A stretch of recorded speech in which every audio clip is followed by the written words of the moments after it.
We spend our lives running from pain. We medicate it, distract it, drown it in light and noise. But what if the pain we flee from is the only thing that ever made us real? Because pain does not lie. It strips us bare. It reveals what comfort cannot, the edges of who we are and the shape of what we might become.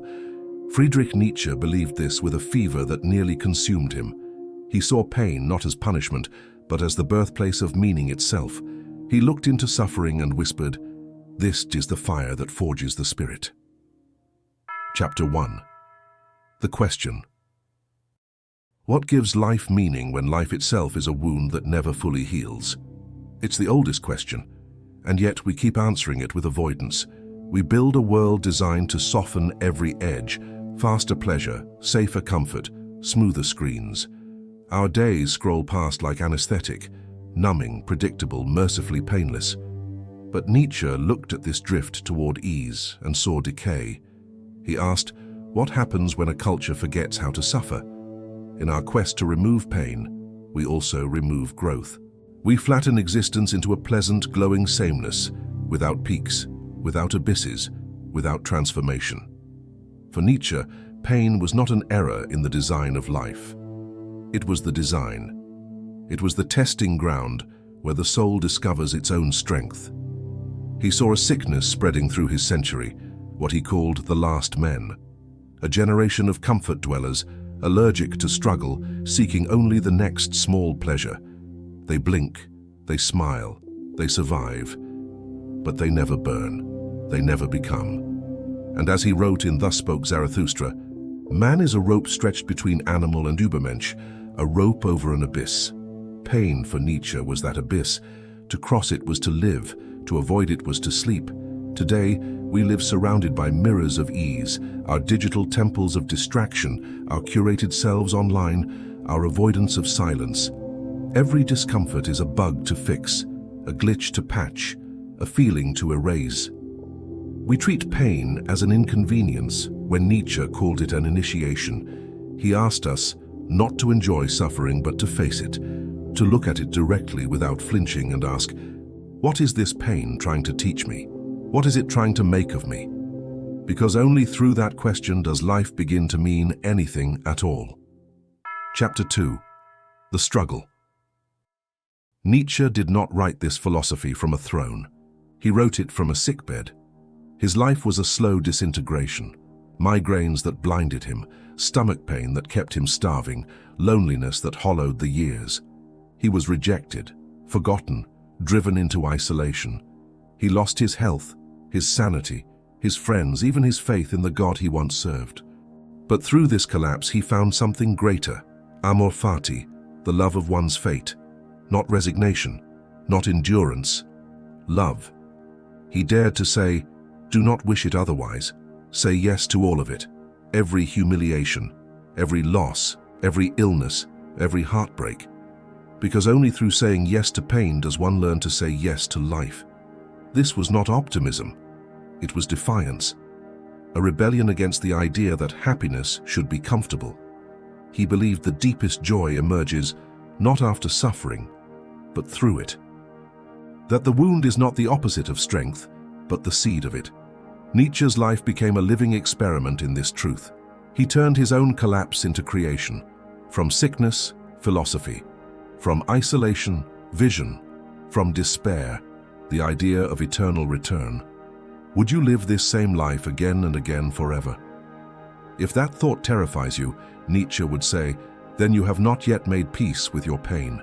Because meaning is not found in escaping repetition, but in learning to embrace it. To affirm every moment, even the ones that burn. He wrote, one must still have chaos in oneself to give birth to a dancing star. He meant that creation is born from destruction, that beauty requires brokenness to know its shape.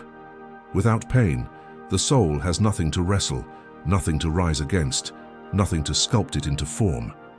Nietzsche's life was not noble in the way we imagine. It was raw, pathetic, trembling. But that trembling became the pulse of his truth. Pain is not proof of failure. It is the raw material of transformation. Chapter 3. The Lesson. And here lies the paradox. The more we erase pain, the more meaningless life becomes. Our machines promise happiness without suffering. But what kind of happiness is that? A happiness without cost, without risk, without depth. A smile that never cracks, a body that never ages, a world that never hurts. But beneath the surface, a quiet emptiness spreads, the emptiness of souls untested. Nietzsche warned us, when you anesthetize pain, you also numb passion. When you worship comfort, you sacrifice greatness. We have traded struggle for stimulation, real confrontation for digital validation. Our lives are easier, but our spirits are weaker. We drown in convenience and call it progress. We avoid challenge and call it peace. We've built a civilization allergic to difficulty and wonder why it feels hollow. But meaning cannot be downloaded. It must be suffered into being. The artist bleeds for the masterpiece. The thinker doubts until thought breaks open. The lover aches because love is loss made holy. The parent weeps because growth is always a small death. Every depth of feeling requires pain as its foundation. Without sorrow, there is no compassion. Without fear, no courage. Without failure, no wisdom. Without loss, no love. Nietzsche believed that to be human is to wrestle with existence, to carve meaning from the resistance itself. He said, "What does not kill me makes me stronger." But he did not mean strength as armor. He meant strength as openness, as vulnerability refined by endurance. The world without suffering is not a paradise. It's a flat horizon with nothing to climb. It's safety without story, peace without purpose, a body alive but a soul asleep.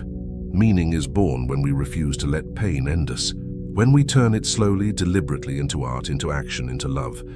And maybe that is the greatest rebellion left, to feel deeply in a world terrified of feeling at all. Chapter 4. The Awakening. So how do we live Nietzsche's truth now, in an age built to avoid every ache?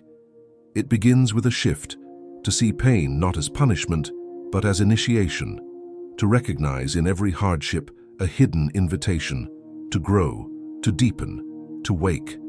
When suffering arrives, most ask, why me? But Nietzsche would ask, why not me? Why should I be spared the very thing that teaches meaning? To live as the Übermensch, the overman, is not to dominate others, but to transcend the old self. It is to stand before pain and say, this too is mine. I will not run from it. It is the courage to take what life gives, and even the unbearable, and turn it into music, insight, strength, to become the sculptor of one's own suffering. Pain refines us. It burns away the illusions until only truth remains. It sculpts the soul into something capable of beauty, of gratitude, of love without condition. The Übermensch is not a god, but a human who refuses to be broken by the weight of being human. One who transforms the scream into a song, the wound into wisdom. And perhaps this is the path out of our hollow comfort, not to escape pain, but to listen to it, to let it speak its dark language. Because pain is honest. It doesn't flatter. It doesn't lie. It tells us exactly what matters. When we suffer for something, we reveal what we value. When we endure, we discover what cannot be taken. That is meaning, but not given, but earned in fire. Nietzsche's awakening was not joy in the simple sense. It was the deep, fierce serenity of one who has made peace with life's cruelty and still chooses to say yes. To live as though everything, even the heartbreak, even the loss, was exactly as it should be. Not because it feels good, but because it makes us real. Perhaps pain was never against us. Perhaps it was our first teacher, the silent hand that shaped every great creation, every act of love, every moment of courage. We are not meant to escape suffering. We are meant to become through it. The comfort we chase may keep us alive, but only pain teaches us how to live. So when it comes again, and it will, do not turn away. Breathe. Listen. There is meaning here, waiting in the dark. If this truth made you pause, stay. There are more philosophers of darkness waiting to be heard. And somewhere in the shadows, Nietzsche is still whispering, Amor Fati. Love your fate. Love it all.